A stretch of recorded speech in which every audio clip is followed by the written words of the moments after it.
月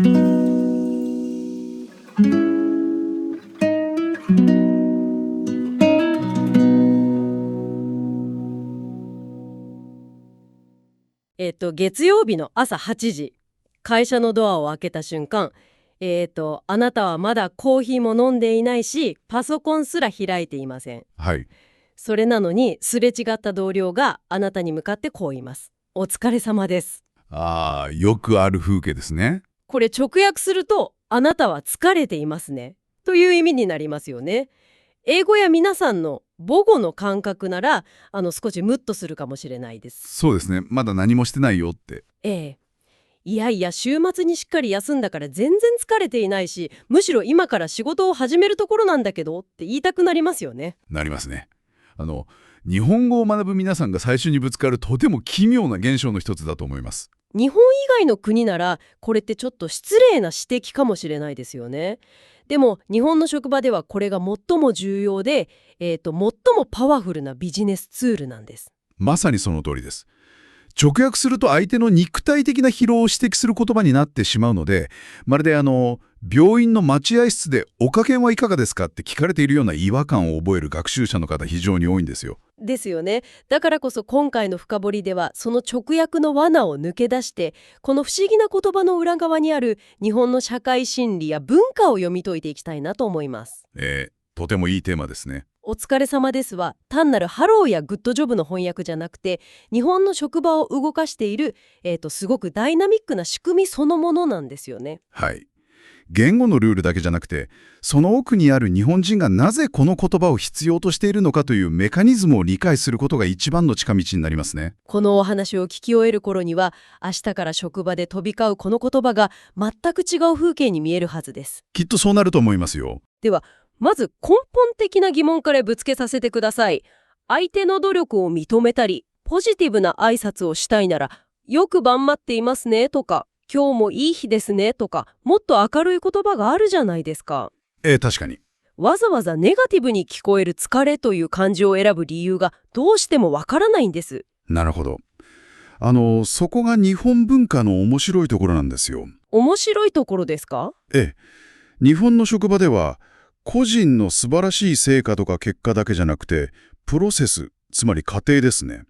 それとか同じ苦労をチームで共有していること自体に非常に強い価値を置く傾向があるんです。はあ、結果よりもプロセスや苦労の共有ですか？そうなんです。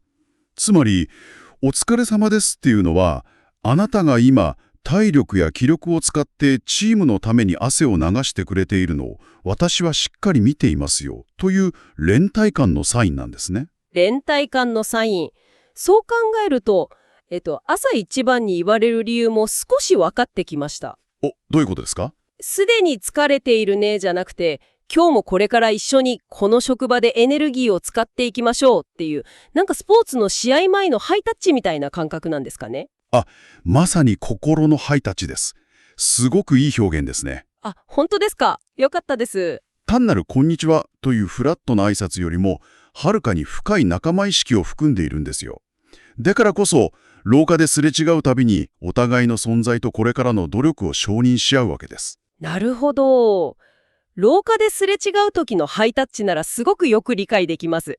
でも、文字でのコミュニケーションはどうでしょうか？文字と言いますと、メールとかチャットですね。はい。社内のメールとかチャットを開くと、一番最初の行に必ず、お疲れ様です、田中です、みたいに書かれていますよね。書かれていますね。定番です。お互いまだ何も仕事をしていないのに、わざわざ文字でハイタッチをするのは、やっぱりちょっと不自然に感じるんですよね。それはですね、文字でのコミュニケーションにおいては、この言葉は冷たいテキストに温度を与える、クッションの役割を果たしているんです。クッションですか？いきなり、明日の会議の資料を早く送ってくださいって書くと、業務命令みたいに響いて、相手は少し冷たい印象を受けますよね。確かにちょっと怒られてるのかなってドキッとします。ですよね。そこに、お疲れ様ですを一つ置くことで、あなたも忙しい中頑張っていると思いますが、という気遣いを示すことができるんです。なるほど。クッションとしてそんなに便利で相手への気遣いになるなら、社外のお客様とか取引先にもどんどん使えばいいんじゃないですか？それはですね、絶対にやってはいけないんです。ダメなんですか？ビジネスで一番丁寧なクッションになりそうなのに。それをやってしまうと、相手は少し戸惑うか、気まずい空気が流れるかもしれないですね。どうしてですか？お疲れ様ですは、あくまで同じ苦労を共有している仲間、つまり内側、内の人間に使う言葉だからです。出ました。日本特有の内と外の壁ですね。はい。お客様は外の人ですから、一緒に苦労を共有している仲間として扱うのは、逆に慣れ慣れしすぎるということになっちゃうんですよ。なるほど。距離感が近すぎるってことですね。じゃあ、お客様には何て言えばいいんですか？社外の人に対しては、お世話になっておりますという関係性そのものに感謝する別の言葉が用意されています。聞いたことあります。お世話になっておりますですね。お客様に対してお疲れ様ですを使うと、まるで同じ会社のチームメイトみたいに扱っていることになって、ビジネスの境界線を越えてしまうんですよね。そういうことなんですね。じゃあ、同じ会社の人なら、チャットで1日に何回やり取りしても、毎回お疲れ様ですをつけるべきなんでしょうか？気になりますよね、それ。はい。正直、同じ部署の同僚に1日に10回もチャットを送るとき、毎回これを打つのは、タイピングの時間がもったいないなって感じる学習者の方多いと思うんです。そうなんですよ。最近の日本の企業でも、まさにそのめんどくささと効率が議論の谷になってるんです。やっぱり日本人も面倒だと思ってるんですね。チャットツールはスピードが命ですから、同じ相手とのやり取りでは2回目以降の挨拶は省くというルールをあえて導入する会社も増えました。それは合理的でいいですね。ただ、普段あまり話さない別の部署の人に初めて連絡するときなどは、やはり最初のクッションとして置いておく方が、その後の交渉が驚くほどスムーズに進みます。なるほど。状況に応じてクッションを使い分けるのが現代のビジネスパーソンってことですね。まさにその通りです。わかりました。ではここで少し文法の話をさせてください。はい、文法ですね。お疲れ様ですには過去形のお疲れ様でしたもありますよね。これも学習者の皆さんがよく混乱するポイントなんです。ですとでしたですね。確かに迷います。例えば朝の10時に大きな会議が終わった時、みんなお疲れ様でしたって言って解散しますよね。言いますね。でも朝の10時ですから一日の仕事はまだまだ続くじゃないですか。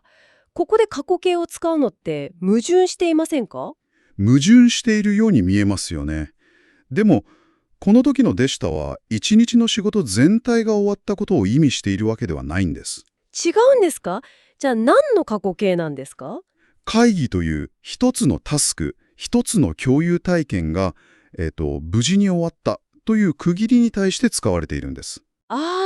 つまり今日の仕事が終わったに対する過去形じゃなくて、今のこのプロジェクトが終わったに対する過去形なんですね。そうです、そうです。だから会議室を出て自分のデスクに戻って、別の仕事をしている隣の同僚に話しかけるときは、また現在形のお疲れ様ですに戻るわけです。なるほど。タスクの完了を合図にしていると考えれば、すごくクリアです。そう考えると分かりやすいですよね。そういえば、一日が本当に終わって帰る時の、定番の光景がありますよね。帰る時の光景ですか？はい。帰る人が、お先に失礼しますって言って、残っている人たちがお疲れ様でしたと返す、あれです。はいはい。日本の職場に必ずある光景ですね。あれはまさに、一日のタスクが完了したことに対する究極のでしたですね。おっしゃる通りです。実はこの光景に関連して、ある日本語教師の方からのすごく興味深いエピソードがあるんですよ。どんなエピソードですか？ミャンマーから来た学習者の方が、自分の仕事が終わった時に何も言わずに静かに帰ろうとしていたそうなんです。自分の仕事が終わったなら帰りますよね。彼にとっては自分のタスクは完了したから帰るというとても合理的な行動だったんです。特に欧米や他の文化圏の働き方ならごく普通のことですよね。誰にも迷惑はかけていませんし。そうですね。私の感覚でも仕事が終わったらさっと帰るのが普通かなって思います。でも、その日本語の先生は彼にこうアドバイスしたんです。帰る前に一度自分の周りを見てごらんって。周りを見る？はい。まだ頑張っている人や困っている人がいないか確認する。そして、お先に失礼します。お疲れ様ですと声をかけてから帰るのが日本のチームワークなんだよと教えたそうです。あー、言葉の翻訳を教えたんじゃなくて、帰る時の、視線の向け方そのものを教えたんですね。そうなんです。すると、次の日から、その学習者の方は、帰る前に同僚を見渡して、お疲れ様です。何か手伝いましょうかって自然に声をかけるようになったそうですよ。それは素敵な話ですね。お疲れ様ですという言葉が単なるさようならの翻訳じゃなくて、周りへの配慮を起動するスイッチになった瞬間ですね。ええ、まさに思いやりのスイッチですね。相手の苦労をねぎらうスイッチなら、もっと丁寧な言葉も聞いたことがあるんです。ご苦労様という言葉なんですが、あ、出ましたね。ご苦労様です。これ漢字も苦労ですし、お疲れ様よりもさらに相手への敬意がこもっているように聞こえます。なるほど。確かに、漢字だけ見るとそうかもしれません。だから明日の朝社長に会ったらご苦労様ですって元気に挨拶すれば最高の敬意を示せるんじゃないですか？それはですね、絶対にやめておいた方がいいです。絶対ですか？はい。もし社長に、ご苦労様ですなんて言ったら、社長は笑顔で返してくれても、心の中では確実に無っているはずですよ。どうしてですか？苦労を認めるという意味では同じですよね。より丁寧な言葉を選んだのに、どうして怒られなきゃいけないんですか？実はこれ、言葉の歴史に隠された罠なんです。歴史ですか？はい。ご苦労様という言葉は、江戸時代の武士の社会で、お殿様などの偉い人が自分のために働いてくれた家来に対して、ご苦労であったと使っていたことに由来しているんです。お殿様が家来に？そうなんです。つまり、上の立場の人間が下の立場の者の仕事ぶりを評価してねぎらうという強烈な上下関係がインプットされている言葉なんですね。上下関係の評価の言葉だったんですか？ええ。それは確かに社長に向かって言えませんね。私が社長の仕事ぶりを上から評価していることになってしまいます。そういうことなんです。だから、学習者の皆さんは無理にご苦労様を使おうとせずに、目上の人にも同僚にも使えるお疲れ様ですに統一しておくのが一番安全で確実です。なるほど。すごく勉強になります。ただ面白いことに、このご苦労様への意識も最近少しずつ変わってきてるんですよ。変わってきていると言いますと？家に荷物を届けてくれた配達員の方に対する世論調査のデータがあるんです。はい。昔はサービスを提供する人が下で、サービスを受ける客が上という無意識の上下関係から、ご苦労様でしたと声をかける人が一番多かったんですね。確かに昔のドラマとか見ると、出前を持ってきた人にご苦労さんって言ってますね。そうなんです。しかし、最近の調査では、ご苦労様でしたを使う人が減って、ありがとうございましたと純粋なお礼を言う人が一番多くなっているんです。へー。社会全体が上下関係を意識したねぎらいよりも、フラットな感謝の言葉を求めるようになっている証拠ですね。フラットな関係を求めるから使う言葉が変わってくるんですね。ええ。それなら、誰にでも使える万能のお疲れ様ですは、日本の長い歴史の中でずっと使われてきた伝統的で洗練されたマナーなんですね。実はですね、そこが今回一番の驚きポイントかもしれないんです。驚きポイント？お疲れ様ですが、日本の職場でこれほど当たり前に使われるようになったのは、日本の長い歴史から見ればごく最近、1980年代以降のことなんですよ。1980年代？私が思っていたよりずっと最近です。それ以前はどうだったんですか1980年代以前は、お疲れ様という言葉は、主に芸能界やマスコミ業界の人たちだけが挨拶として使っている、いわば業界用語だったんです。業界用語ですか？はい。今でいう若者のインターネットスラングや流行語のような位置づけですね。へえ。今や日本中のビジネスパーソンが毎日使っているお堅い挨拶が、もともとはテレビ局の裏側で使われていたチャラい業界用語だったってことですか？そういうことになりますね。なぜそんな特定の業界のスラングが一国の標準的なビジネスマナーにまで上り詰めたんでしょうか？それは日本の社会構造、特に働き方の変化が大きな理由です。働き方の変化。はい。1980年代に入ると、日本の職場にもアルバイトや派遣社員、女性の社会進出など多様な働き方の人が増えました。そうすると、昔ながらのガチガチの上下関係だけでは仕事が回らなくなるんです。社長と弊社員だけじゃなくなったんですね。そうなんです。そこで、モカにも目上にも使えて、誰の気分も害さない便利な挨拶が社会全体で求められたんです。なるほど。ご苦労様は目上に使えない。こんにちはでは他人行儀すぎる。そこに芸能界で使われていた身分を問わない便利な言葉、お疲れ様がぴったりはまったわけです。社会がフラットな挨拶を渇望していたタイミングで、ちょうどいい言葉が芸能界から輸入されたんですね。なんだか面白い歴史です。そしてその浸透ぶりは凄まじくてですね、2006年にはなんと政府の機関が目上の人にはお疲れ様を使いましょうという公式な指針を出すまでになったんです。スラングが政府公認の言葉になるなんて、言語の進化としてドラマチックすぎます。たった数十年で業界用語が国の認める公式マナーを上書きしてしまったんですよ。すごいですね。でも、ここまで深い歴史とか社会心理の背景があると、学習者の皆さんは、間違えたらどうしようって少し緊張してしまうかもしれません。複雑な背景はお話ししましたけど、実際に使う時のルールは極めてシンプルなので安心してください。シンプルなんですか？はい。無理に文法として分析するのではなくて、4つの具体的な場面としてインプットすれば、明日からすぐに使いこなせますよ。場面ごとのマッピングですね。ぜひ教えてください。はい。1つ目。職場の廊下で同僚にすれ違ったときは、現在形のお疲れ様です。はい。すれ違ったらお疲れ様です。2つ目。社内の人にメールやチャットを送るときは、最初の行にクッションとしてお疲れ様です。テキストのハイタッチですね。ええ。そして3つ目。会議が終わった直後や1日の作業が終わったときは、タスク完了の合図として過去形のお疲れ様でした。タスクが終わったらでした。最後に4つ目。自分が先に帰るときは、お先に失礼します。